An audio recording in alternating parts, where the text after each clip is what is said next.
What's going on, everybody? Mortem here, this time bringing you a video about Sumerian 6, a real-time stealth strategy title from the developers of Showgunners, a really fantastic TRPG. But this game was actually part of the recent Steam Next Fest, and some people had mentioned it to me as a game I might want to check out, and luckily the game had kept its demo up after the Next Fest, which occasionally happens sometimes, so this is something you can go look at for yourself. But the main reason I really jumped into it was, as I mentioned, this game is from Artificer, and they made a very great TRPG that I enjoyed. But what's more, with this particular title being a stealth strategy game, it looks like they might be poised to take up the mantle of Mimimi Games, which recently shut down after the release of Shadow Gambit. And seeing how they were pretty much the only people making stealth strategy games, that was a bit of a bummer. So to see someone doing another version of that is really cool. But let's talk about the game itself. Sumerian 6 puts you in the role of a team who are all scientists turned commandos in the wake of World War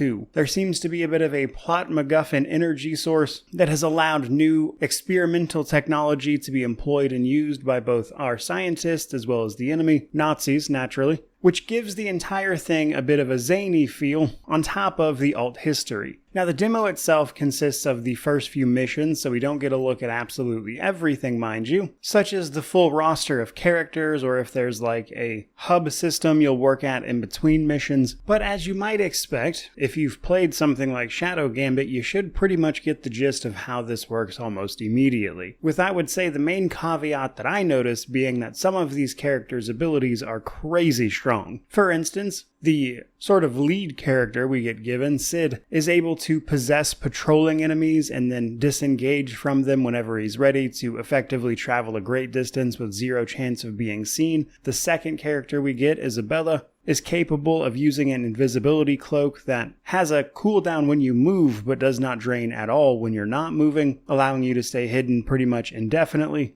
And the cooldown for the ability itself is only like 10 or so seconds. And then a third character you get is able to attach remote bombs to characters, meaning that you can hide in cover, attach a bomb to a patrolling enemy, and then use that character to then blow up anything it comes into contact with, which is a great method of taking out very specific targets. So there were a lot of fun abilities to play around with, and we didn't even get to see the full roster here. I'm especially curious to see the bear companion that some of the screenshots on the Steam page showed was available. Otherwise, though, our characters are capable of moving and running, but you might want to keep them crouched for the sake of staying out of enemy lines of sight. You can click on individual enemies to see their cone of vision. The striped areas are where you can pass through their vision if you are crouched, but doing anything within that cone that requires you to stand up, such as taking out an enemy or using an ability, will get you seen. And later on, some enemies are immune to certain damage types. For instance, the officers won't be fooled by simple distractions, such as abilities that would cause them to leave their post and thus allow you to dismantle your way through defenses faster. Just as an example, and then later on we run into a Panzer Wolf enemy, which is immune to basic melee attacks, and thus requires you to shoot a bunch of holes in the guy, which requires a certain character. So as overpowered as your characters are, that is up against the fact that enemies have different types and layered defenses about who can see who, and thus you need to sneak in and use your abilities appropriately to dismantle those defenses